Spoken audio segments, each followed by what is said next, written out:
kabajamtootaa fi jaalatamtoota hordoftoota qeerroo biyyaa baga Iidul Arafaatiin isin gahe jecha akkasuma guyyaa har'aa Iida Arafaa sababeeffachuun qeerroo bitaa fi mirga kiyyatti qabadheen dhufe waan gaafii isaan irraa gaafachuu deemnu walumaan dhageennaa waan isaan ammoo nuuf gumaachanis waliin dhageennaa gaafii fi deebii qabnas akkasuma garee A fi B jedhamanii gareen mirgaa kun A jedhama gareen bitaa kun ammoo B jedhamanii kanaaf hamma xumuraatitti nu hordofaa isiniin jedha mee ammaaf warroonni garee A irraa eegala mee qeerroo biyyaatiin maal jettan isin duraan dursee assalaamu alaykum warahmatullaahi wabarakaatuhu baga warrannu muslimaa baga guyyaa iidaatiin Iidul Adhaa baga rabbiin nagahan ittiin isin gahe jecha akkasuma rabbiin nama oggaallee dachaadhaan ittiin isin gahu namarraa milkaa'uu rabbiin isin haa taasisu akkasuma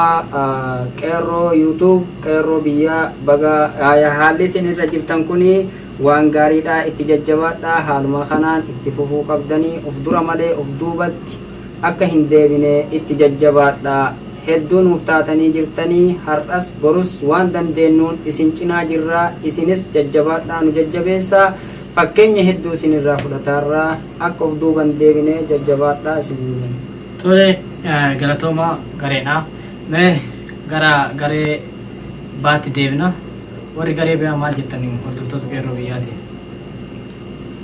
Ashamaa ilmaan Oromoo guutuu addunyaa irratti argamtan hundi keessanuu hordoftoonni amantaa muslimaa kulli keessaniinuu baga iida kanaan isin gahe jechuun barbaanna itti aansuudhaan qopheessitoota qeerroo biyyaatiin affeerri kana nuuf gootaniitiin nu affeeruu keessaniif hedduu takka galatoomaa isiniin jedhaa qeerroon biyyaa hojii boonsaa fi hojii gaggaarii hojjechaa jira haaluma kanaan itti fufaa isiniin jechuun barbaada.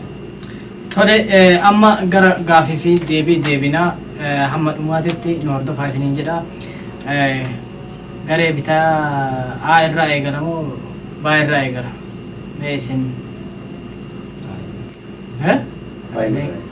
maal jettan A irraa eegala A irraa eegala isinumarraa jechuudha qubeen aantun waa hundattuu duruma deemti dursitee deemti waan ta'e hayyee eega jettanii garee A irraa gaafiin koo maali yoo jettan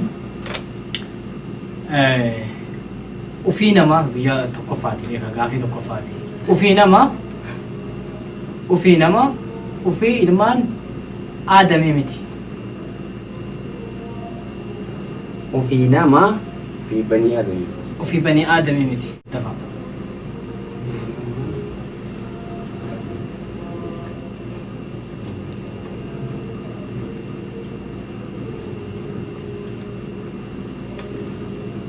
amma isaan deebi'anitti hordoftoonni keenya isinilleen waan dandeessan jalatti nu barreessuu hin dandeessanii komentii jalatti ufii namaa ufii ilmaan aadamii miti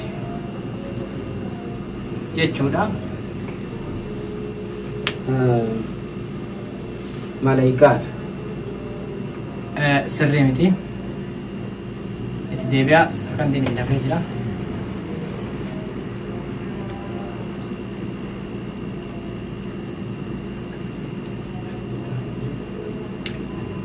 sakantiin keessan tokko lama dhumatee jira sakantiin keessan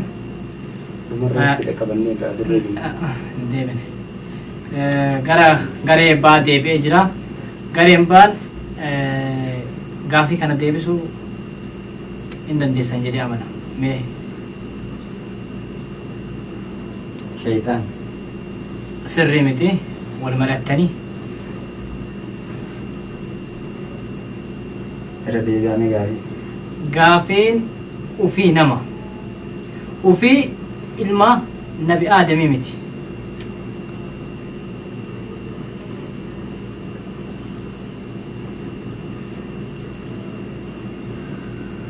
sakandii jaatama miti hin deebine sirrii miti isin afaan sakandiin keessan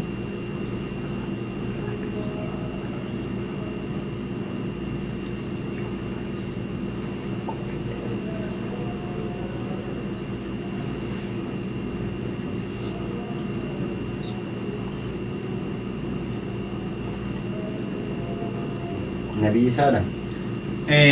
Deebi'uu hin dandeenye sakandiin keessanillee dhumatee jira. Tole daawwattootaa fi hordoftoonni teennaa warroonni qeerroo biyyaa akkuma gaafiin itti fufetti jira. Deebii isaan dhaban kana isiniif deebisaa boodaaf akka barattan isiniif hima jechuudha. Boodarra isiniif hima moo ammuma isinii deebisa? Boodarra si walitti qabameellee kan biraatis wallaaluu dandeenya. Kanaafuu yeroo masa walitti qabamee. Lakke ammuma isinii hima rakkoon qabu.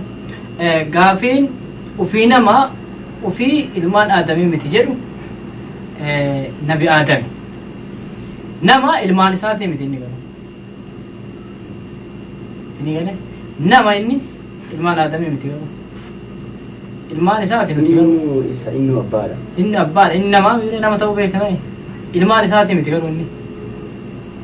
Miti ijoollee isaaniiti. Isinii ifa ta'e?